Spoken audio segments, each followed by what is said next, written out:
ஒரு நிமிடம் உன் சோகத்தை மறந்து என்னை கவனித்து ஓம் சுவாமியே சரணமையப்பா என்று மனதிற்குள் துதி. நீ என் மீது கொண்ட தூய்மையான பக்தியினால் என் மனம் குளிர்ந்தது. இனி நீ என்னிடம் கேட்கும் வரத்தை உனக்கு கொடுத்து உன் மனதை குளிர வைப்பேன்.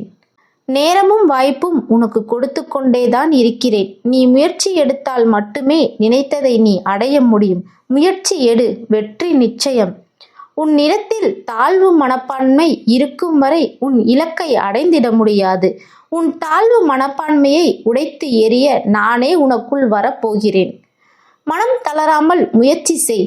வென்ற பின் அனைத்தும் மாறும். ஒதுங்கிச் சென்றவன் தேடி வருவான். உன் மனம் ஏன் குழம்பி போய் உள்ளது? பிறரிடம் கூட கூற முடியாத நிலைமையில் உள்ளாய். என்னிடம் உனக்கு என்ன தயக்கம்? என்னிடம் பேசு. நான் உனக்கு தெளிவும் ஆறுதலும் கொடுப்பேன். என் மீது அன்பு செலுத்து.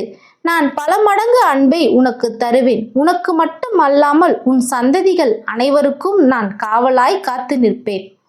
என் தங்கமே, நீ என்னிடம் கேட்ட வரங்கள் கிடைக்குமா என்று ஒருபோதும் சந்தேகம் வேண்டாம்.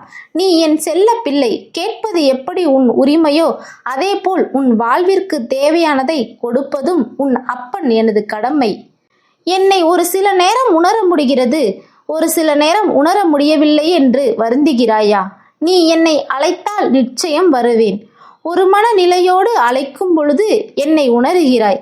பல குழப்பத்தில் என்னை அழைக்கும் போது உன்னால் என்னை உணர முடியவில்லை. மனக்குழப்பங்களை விடு, அனைத்தும் சரியாகும் நேரம் இது. என்னோடு நீ எப்போதும் இணைந்திருக்க ஓம் சுவாமியே சரணமையப்பா என்று தினமும் சொல்லி பழகு.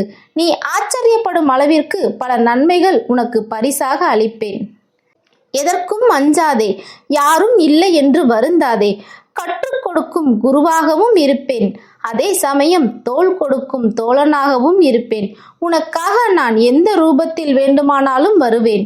நான் உன்னுடன் எப்போதும் இருக்கிறேன். எதற்கும் கலங்காதே. தனிமையில் இருக்கிறேன் என்று வருந்துகிறாயா?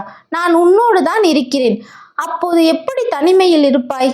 நான் உன் கண்களுக்கு தான் தென்படவில்லை. காற்றாகவும் உயிர் மூச்சாகவும் நான் உன்னோடு தான் இருக்கிறேன். இழந்ததை நினைத்து வருந்தாதே, கலங்காதே. நான் உனக்கு கொடுத்ததையும் இனி கொடுக்க இருப்பதையும் நினைத்து மகிழ்ச்சியாக இருக்க பழகு. மனதை அமைதிப்படுத்த தியானம் பழகு. ஓம் சுவாமியே சரணமையப்பா என்று அனுதினமும் உச்சரி. உன் மனம் அமைதி பெறும். எதுவும் நிரந்தரமில்லாத இவ்வுலகில் அன்பும் ஆறுதலும் அரவணைப்பும் உனக்கு நிரந்தரமாக நான் தருவேன். தைரியமாக நீ முன்னேறு. உன்னுடன் தான் நான் இருக்கிறேன். வெற்றியை மட்டும் உனக்கு கொடுப்பேன். என் தங்கமே, இங்கு யாருக்கு நீ நல்லவர் என்று நிரூபிக்க வேண்டும் என்று நினைக்கின்றாய்? எனக்கு தெரியும் அல்லவா என் பிள்ளை நீ தங்கம் என்று. சற்று பொறுமை கொள். தக்க சமயம் வரும்பொழுது நீ யார் என்று அவர்களுக்கு புரிய வைப்பேன் நான். உனது மனதில் குழப்பங்கள் சூழும் நிலையில் என்னை நினைத்து விபூதியை நீ இட்டுக்கொள். என் விபூதி உனக்கு மன ஆறுதலும் மன நிம்மதியையும் தரும். ஓம் சாமியே சரணமையப்பா என்று தினமும் சொல்லி பழகு. அனைத்து செல்வ வளங்களும் உனக்கு அள்ளி கொடுப்பேன். வரம் வேண்டி என்னை வணங்க ஆரம்பித்தாய்.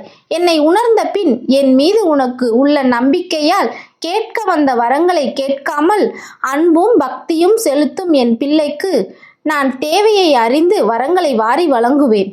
தாயும் தந்தையுமாய் நான் இருந்து உனக்கு பல மடங்கு அன்பும் ஆறுதலும் கொடுப்பேன். உன் மடியில் நான் தவழ்ந்து நீ என் மழலை சிரிப்பால் மயங்க என் மகனே என்று கொஞ்சி விளையாட விரைவில் உன் கருவில் அவதரிப்பேன். கலங்காதே.